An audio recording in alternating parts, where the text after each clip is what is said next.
everyone, Day here, bringing you another episode in my The Great Ace Attorney Chronicles Let's Play. So I'm sure you've already noticed, but I did decide to get a webcam, so that's new. You guys can actually see my face, which is gonna take some getting used to from my perspective of things. In the meantime, I feel like we should hop on in. I'm just gonna load the game here. We're gonna go down to this one, I think, and we're gonna load it and we're gonna play. So some things you're probably gonna notice if you're paying more attention to me than the actual gameplay is that I like to wiggle. I swing myself around a lot. It's probably why my voice sounds different sometimes in the microphone, because I'm not always just directly in front of the microphone. Just a nervous habit I have. Why? I'm a city banker, for pity's sake. My words should be the gold standard. Okay, I feel like I missed the plot a little bit. I probably skipped once in saving this, so I missed a sentence. I'm a gentleman, not some gutter snipe. Upsetting members of society don't prevaricate. He's claiming to have no reason to lie. But is that really the case? Mr. Naruhodo, if we had some evidence to explain why Mr. Fairplay might be lying, it could turn the tide in this trial completely. Something to show this man has a compelling reason to lie in his testimony.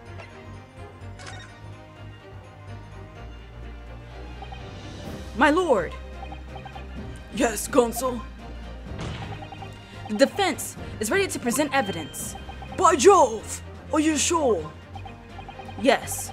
Evidence that will clearly demonstrate why Mr. Fairplay had reason to lie in his testimony. Gah! Very well. I hereby call on the defense to present this evidence. The evidence that demonstrates a motive for the witness's alleged deception of the court.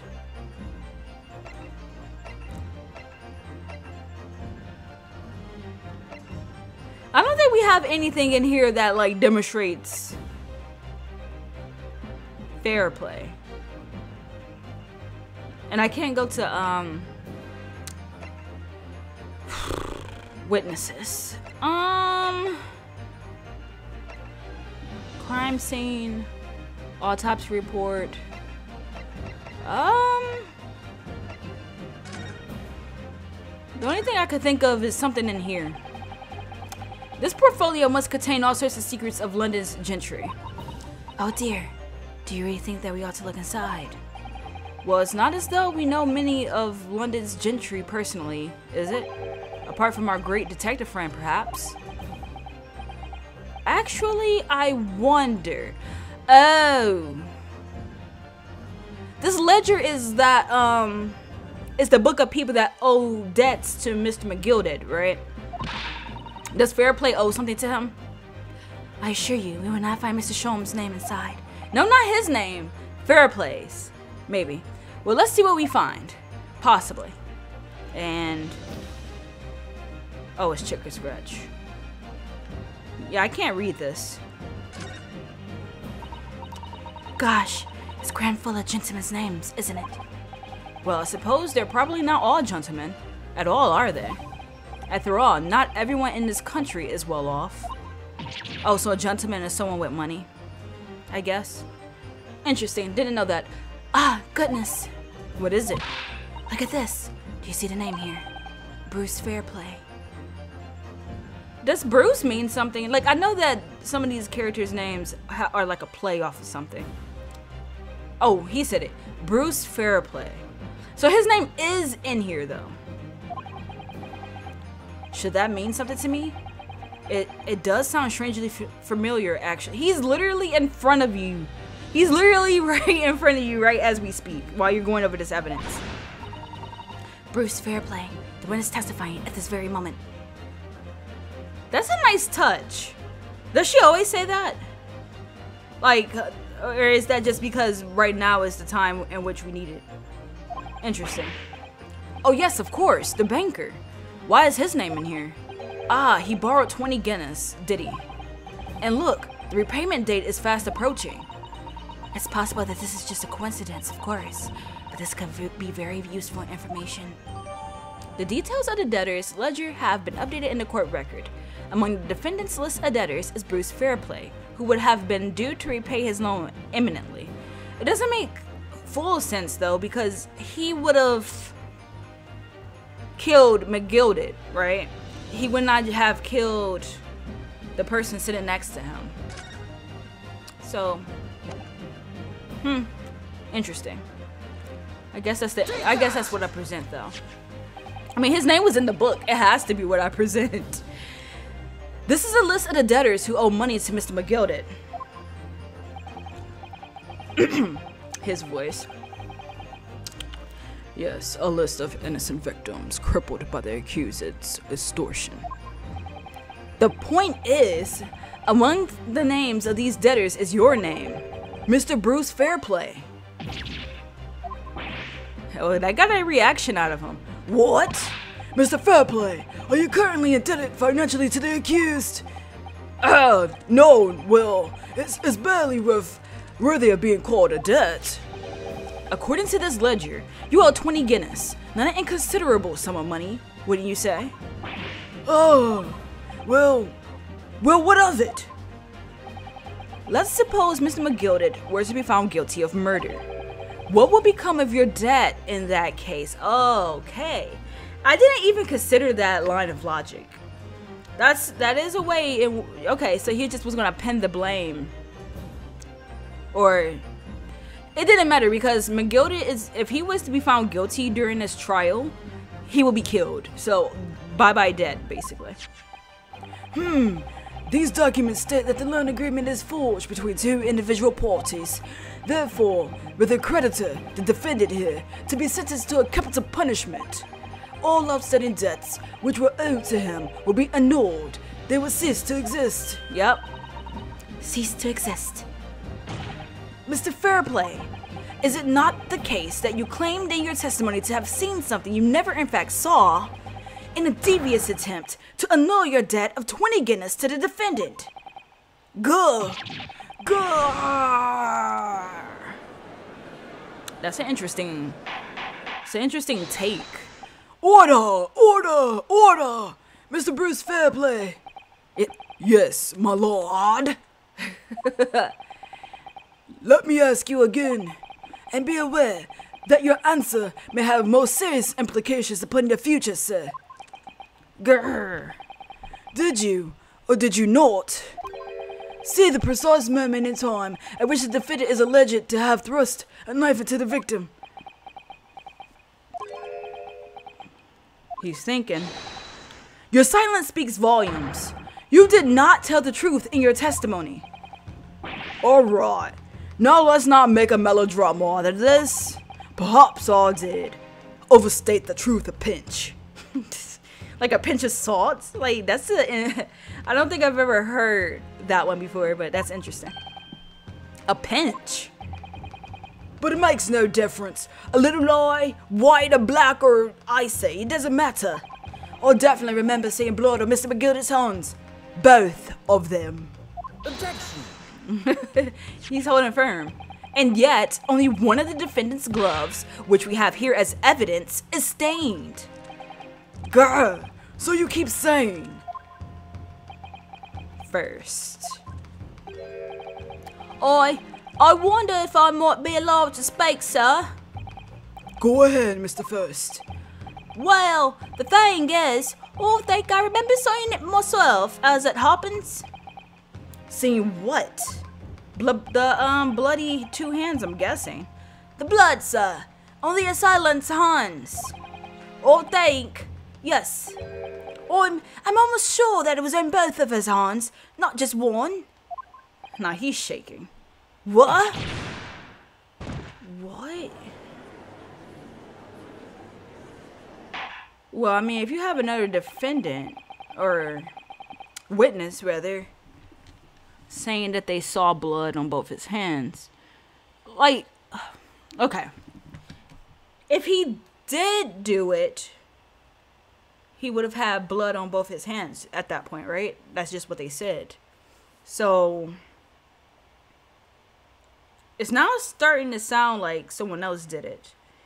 And McGilded may have like touched the evidence in his he may have just gotten blood on his hands by just touching the guy's coat or something like that. This time, I'd like to know precisely what you did and what you did not see. Do I make myself perfectly clear? Yes! Mr. Naruhodo, this is good news. The course of the trial seems to have shifted slightly at last. Has it? I still feel a little lost, to be fair. I might finally have a chance to turn things around here. Hopefully. We'll see where it goes. Witness testimony. I like this pose. I really do. It's like he means business. He's like, you know what? I firmly believe what I'm telling you, and I'm sticking to it wholeheartedly. What the witnesses really saw. There was blood on both hands of the assailant. I sincerely and distinctly remember that. However, I suppose you might say that I didn't see the exact moment the stabbing transpired, if that matters. I remember seeing the knife, and I remember seeing both of the attacker's hands with blood on them. I didn't actually see anything myself. No, until I heard that scream. Anyway, the fact remains, there can't have been anyone else inside the carriage, or we all would have seen. Okay. There is a lot of people at play here. Like, we have a lot of witnesses. Well, lo and behold, in truth of fact, not one of you witnesses was... Wait, not one of you was witness to the crucial moment the crime was perpetrated. Gotcha. I apologize, my lord, but honestly, there was no one else inside the carriage, and the man's hands were covered in blood. Gah, that much incriminating evidence is tantamount to saying we saw the man do it. No, this is not how the real world works. You tell us exactly what you saw, and we fill in the pieces of the blanks to try to make sure we're not convicting the innocent man because you just feel like he must have done it. That's really not what testimony is about. Yeah, he summed it up a lot better than I did, I feel. Let us examine the interior of the omnibus once more. That's a good idea because I kind of wanted to see it again myself. Because I'm starting to think like maybe someone was hiding in that small space underneath the seat if they weren't sitting on that one. And I wasn't able to remember it offhand if the seat that they were both sitting on was the same seat that lifts up. The victim's fresh blood is clearly visible in the seat, corroborating the witnesses' accounts. In other words, there is no substantial nor significant change in the facts of the case. Very well, your cross-examination, please, counsel. Yes, my lord! Yeah. He's into it. He's very confident. I like it. He's not as nervous anymore. He's getting into the role of defense attorney. What the witnesses really saw. There was blood on both hands of the assailant. I sincerely and distinctly remember that. I'm going to press everything, unless I feel like I don't have to. No, the evidence tells us otherwise. We have the gloves the defendant was wearing on the night in question in the court record. I'm well aware of that, sir. But nevertheless, I know what I saw and I stand by it. The man had blood on both his hands. He means business. He saw what he saw, and I have to believe him because he's very adamant. He's defiant, even in the face of hard evidence. Not the word I would have used, which it wasn't, but I'll give it to you. He's steadfastly refusing to admit that he might be mistaken about what he saw. But why? Does this not take you back to your own first case or second case when they were accusing you of doing a deed? You didn't do it, right? So you pretty much always stated that you didn't, and then evidence came out that, oh, surprise, surprise, you didn't. It's basically the same principle here. Your reasoning is dire. One hand or two, the salient point remains unchanged. Minutes after the grim crime, the victim's blood dripped guiltily from the accused's fingers. He He likes seeing him after Von Zieks makes a casual statement to the events of the case. However, I suppose you might say that I didn't see the exact moment the stabbing transpired, if that matters. It might. I wouldn't say it doesn't. Don't try to downplay this. Whether or not you saw the exact moment of the crime is a matter of fundamental importance as well, you know. But, for crying out loud, we all know that no one else could have possibly done it. I was just, trying to save us all some time. You are not judge, jury, executioner. You're not supposed to save us time. You have a loan of 20 guineas outstanding with the defendant, do you not? Yeah. You have reason to try to basically get, allow Mr. McGilded to end up guilty. So that's another point against you, actually. Had you hoped to release yourself from that financial burden by ensuring the defendant was found guilty? That's not entirely not what I was hoping for. So basically, it sounds like he's saying that he saw an opportunity and he wasn't going to just let it pass him by. He decided to run with it regardless. I just lost a little guinea or 10 when I backed the wrong horse in the derby, that's all. Why did it have to come to this? I was going to win it all back. There's a fixture this weekend, that's a sure thing. Oh, jeez. Ha! A little guinea or 10? I'm a banker. No one bats an eye if I borrow a little spending money for the weekend. Wait. Is he taking little old grandma's savings and using it in the horse derby? Wow. I mean, mind you, I actually know some people that are like super supreme gamblers in real life, and it's a shame some of the things I've heard what they would do. I mean, I'm not gonna make comment. Not that I ever think they will watch any of my videos, but I know. You guys might be in too deep. Let me just say that much. And this guy sounds like he's in too deep because he's abusing his job title. Even the judge is like, I'm super disappointed in you. What are you doing? I think you might have revealed rather more about your character than you bargained for, sir. Yeah, once you're in the point of dipping into things you shouldn't be dipping in, it's probably best to stop. Stop. You have a gambling addiction and you just need to reel yourself back in and try to put things into a better perspective, if possible. This witness's scruples are not on trial here. Proceed to the next witness. Is that really how it's supposed to work? Probably not, but I am truly no expert. I just roll with the games. I remember seeing the knife, and I remember seeing both of the attacker's hands with blood on them. Okay, let's see what Fist has to say, even though I hate doing his voice. You definitely saw that too, blood on both hands. Yes, sir. I mean, I know what you're going to say. Only one of Mr. McGilded's gloves has any sign of blood on it. That's right. The judge is very... Okay, I just want to throw out a shout out to the judge. He has his head on his shoulders properly. He's not just a running gag sort of jokey judge like it is in the modern day ace attorneys of the present. I like that they gave him a personality of his own, and it's very, just very, I wouldn't say chill, but he's very straightforward in his approach, and I appreciate that. That's right.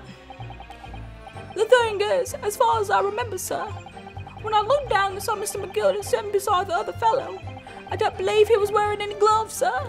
He wasn't wearing gloves? Why is this case getting more and more confusing? This is not what I signed up for. He wasn't wearing these gloves? That's correct, sir.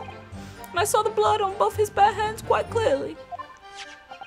It's true that the dark colored stain on the dark leather gloves wouldn't have been easy to see. Especially not where it is. How did it get there? That's my question. How did it get there? I should point out that the police officer who apprehended the accused on the night in question reported that there was no trace of blood on Mr. McGilded's gloved hands. There wasn't blood on his hands? So there was someone else in the cabin? I am so lost. I mean, not that I thought McGilded truly did it, but this is getting difficult. This is puzzling indeed. This must be significant somehow. I'm sure of it. I'm glad you're sure because I'm a little lost. Oh, I didn't actually see anything myself. No, not until that scream. Okay, let's go back to Beppo. Whoops. I really don't want to talk to Beppo, do I? Let's see. Tell me what you know, Beppo. You didn't see anything? Oh, yes, sir. That is to say, no, sir. I didn't. Very sorry about what I said before, sir. Very sorry, yes. You stole money from your own company. Like, it's too late for sorry. It was very wrong of me to make up stories and say I saw him stab that man. Wouldn't you agree, sir? You are a liar too in your own right. You both are liars, so. Humph. I know what you're insinuating, but I certainly wasn't making up stories. Still, to say you saw nothing isn't right either, is it? No, sir. I saw nothing at all. Mr. Beppo, you were driving your horses. At the very least, you must have enjoyed a good view of London streets. No?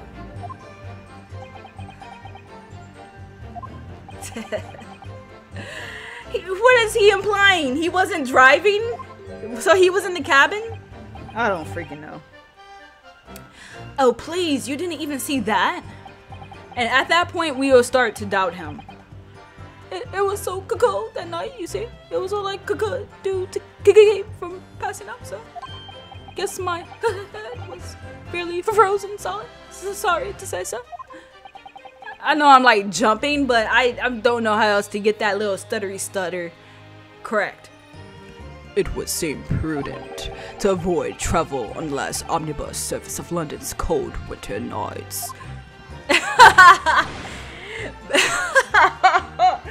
You're messing up business, Beppo. You're messing up business. Beppo!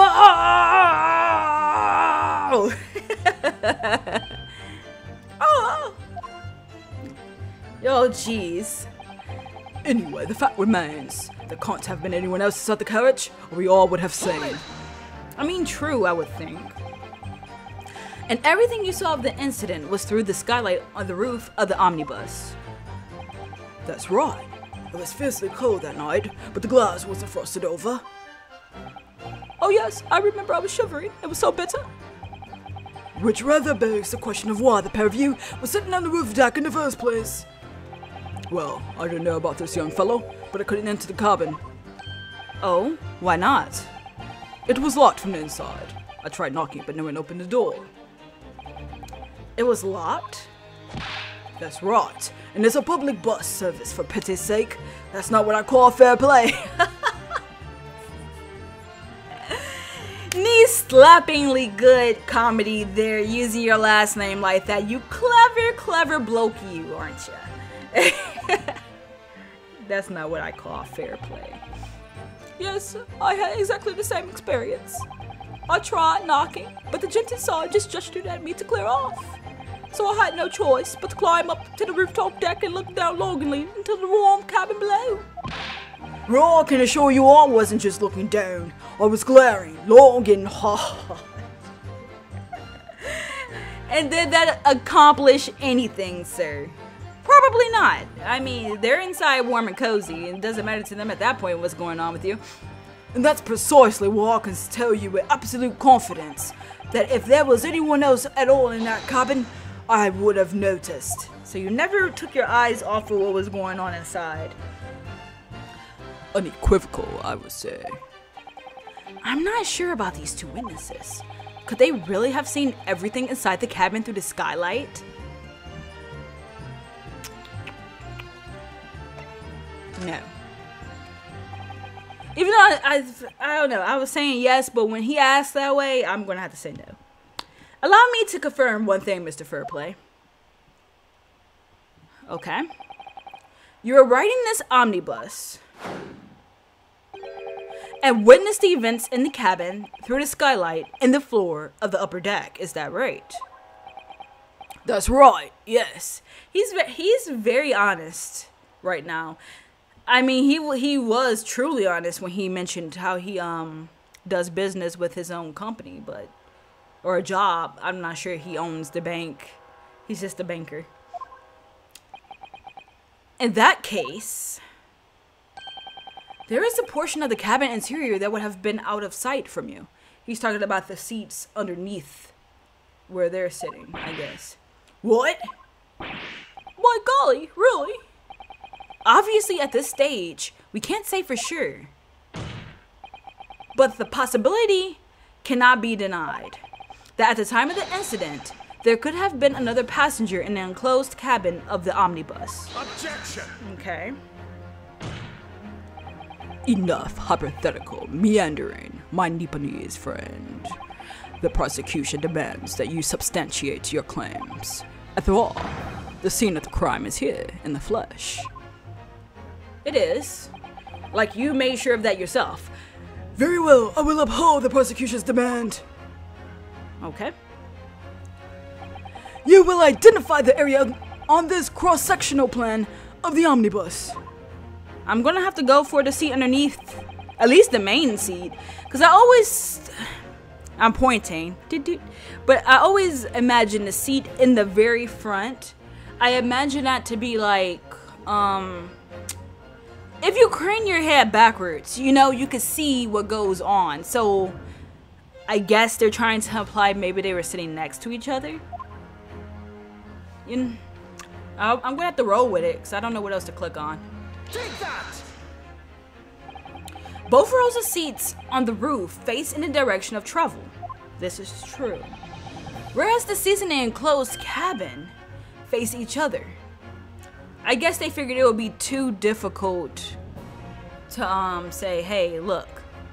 Even though the seat in the front is facing forward, you could turn your head back and you'll be able to see like what goes on, you know? At least I would imagine. I cannot be the only person that thought that.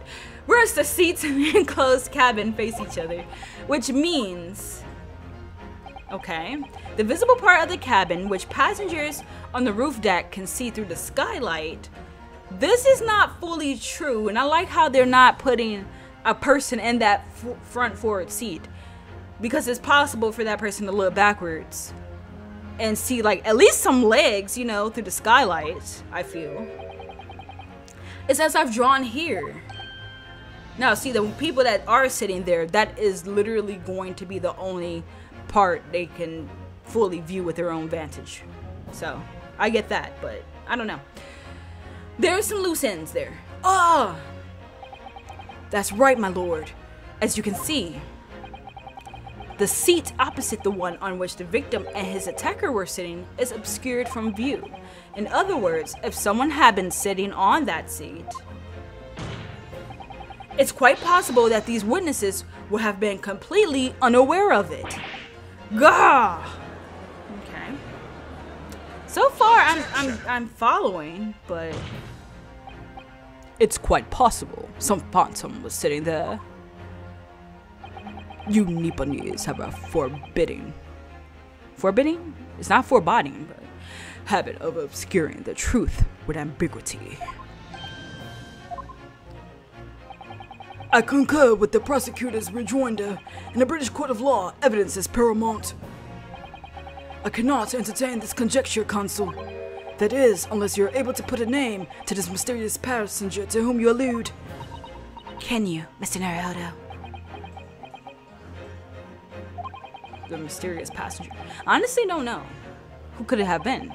Who could have been in the other seat? which was out of sight from the witnesses on the roof deck. I have no idea. We don't have enough witnesses to throw someone under the bus. I don't think. We have this gentleman.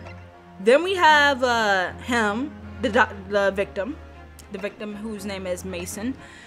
Beppo, who was driving the omnibus. So, and these two are each other's alibis as they were sitting on the roof.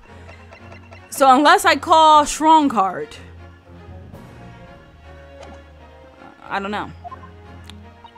But as a proud citizen of the Japanese Empire, you will look to the sky and walk on, making sure all signs of tears are gone. What is she rattling off about? Go on. This isn't just a case of going on, Miss Susato. Her look got very intense. All right then, I'll go on. The defense would like to put forward an... So we're really doing this.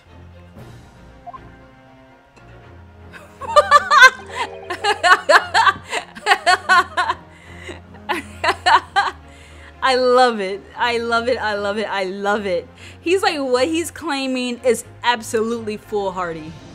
And he is going to drink some wine to the fact that he has won this case because we're unhinged at this point. Their response was a desperate attempt by a man who has no notion of his own limitations. A toast to hard lessons not yet learned. This guy literally poured himself a toast to our ignorance. Let us not delay, Consul. The defense is still to name the passenger another seat. This could be it. This could be the chance I've been waiting for to turn the trial in my favor. On that night, on the night of the murder, the person occupying the seat in the omnibus that was obscured from view was...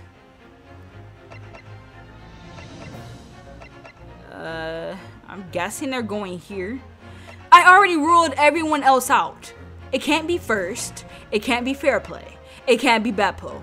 They have alibis in their own right. The victim, they claim to have seen two people standing side by side. So I'm gonna have to go with McGilded. It's not Strongheart. I wanted to throw his name out there. If this is wrong, as the music stopped, so I'm guessing this is the right answer. But if it was wrong, Strongheart would have been next.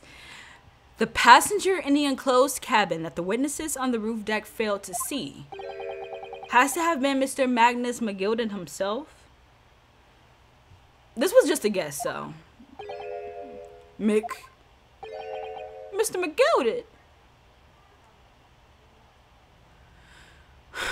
The only thing I'm thinking of here, okay, so Mr. McGilded said that he fell asleep at some point on the omnibus, right? He must have been one of the first few people to get on this bus.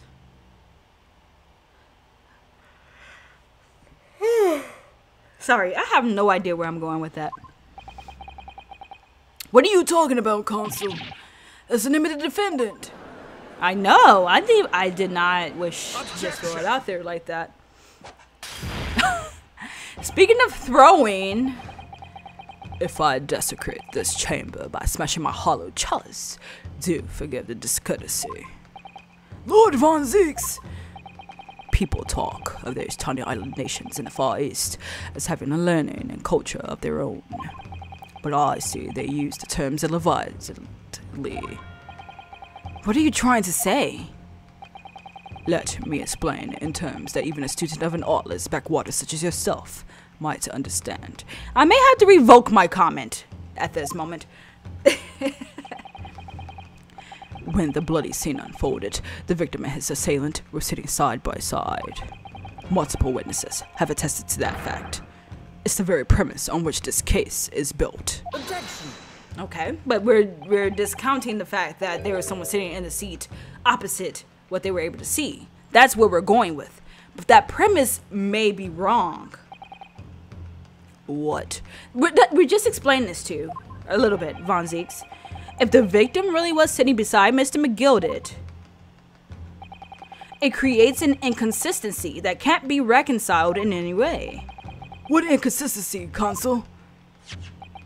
The defendant's gloves, my lord. Both witnesses made the same testimony. They claimed that there was blood on both hands of the person sitting next to the victim. Objection! Yet we know the truth to be otherwise. Only one glove bears the gory remains. Objection! The point is, I like this objection. Come on, bring it on. Even in the face of this irrefutable evidence, both witnesses have maintained their stance. Yes, their testimony remains unchanged. Exactly. They both adamantly swear that they clearly remember seeing blood on both hands of the assailant. Okay. So somebody else was on this bus, is what they're saying. In short, their memory of events is correct, and their testimony reveals the truth. Okay. It was somebody else sitting beside the victim that night. A third party we have yet to identify. And the victim's blood was on that passenger's hands. Both of them. Objection! How could there be another passenger on there and we know nothing about this person?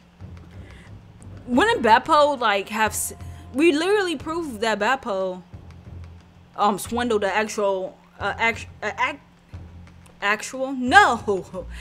extra Guinea from the passengers. So, And who was this third party? obviously, the true culprit. Extraordinary! This case is taking me on a roundabout. Order, order, order! What exactly are you postulating? Objection! The defense's postulation is just that, nothing more than conjecture. The witnesses have clearly stated that they saw the accused. Objection! But when elaborating on his testimony, Mr. Fairplay said the two of them were wearing hats and I couldn't exactly make out their faces. Yes. The tops of their heads were obscured by the roof. I could see the rest of them there. Yes, that's right. Both gents were most certainly hatted. Hatted? Is that a real word? Hatters do tend to notice such things, sir. And what particular styles of hat did the two gentlemen sport, Mr. First? He knows nothing. I'm afraid I don't remember. Of course not. Of course not. You're wasting our time, man. And you call yourself a hatter? He's not mad enough for that, I guess. The style of hat makes no difference. There was no third passenger in that cabin. How can you be so sure? Because if there had been, the accused, Mr. McGilded, would have undoubtedly offered to depose that fact. I suppose that's also a point. And he said nothing about another person being inside of the cabin with him. Unless, that is, you are proposing an even more preposterous explanation. That the accused failed to even notice the presence of the true culprit in the very cabin in which he traveled. He did say he was sleeping. So it's possible maybe he was sleeping because he was drugged. That's too similar to the second case, though. That's too similar. Not sure they would do that again. It's not original enough. Maybe he wasn't even asleep. I want to say that I remember he took a nap. He's right. If there was another person traveling in the enclosed cabin of the omnibus, it's inconceivable that Mr. McGilded would have been unaware of it. Or Beppo, right? Order! There is clearly a simple solution to this problem. Bring the accused, Mr. McGilded, to the stand. Well, what say you, Consul? The prosecution objects, my lord. On what grounds? As a suspect, he would have already made a full statement to the police. But what if there's some reason why he's unable to speak freely? No, he could very well lie now that he's like, ooh, this is a great way for me to get off. Magnus McGilded is no uneducated ruffian. If it indeed turns out the man has been withholding information, you can be sure it would have been a most deliberate act. Counsel for the defense, what is your opinion? My lord, should we ask Mr. McGilded to testify? Or not? Dun dun dun! Sadly, for you guys, this is where I'm gonna have to end it. I'm sorry. This choice is gonna be the main choice we make when we come back. Oh, this whole entire trial is like, where do we go from here? I don't even know anymore. It's picking up, I would say. It's definitely shaping up to be something ridiculously crazy. But this is where I stop, I believe. Thanks guys so much for watching. I do appreciate you guys for trying to keep up with me with this. I know some of you are following pretty much episode to episode, and I can't even tell you how much I appreciate it. I guess I might have more webcam footage in future videos. I guess it's not too bad.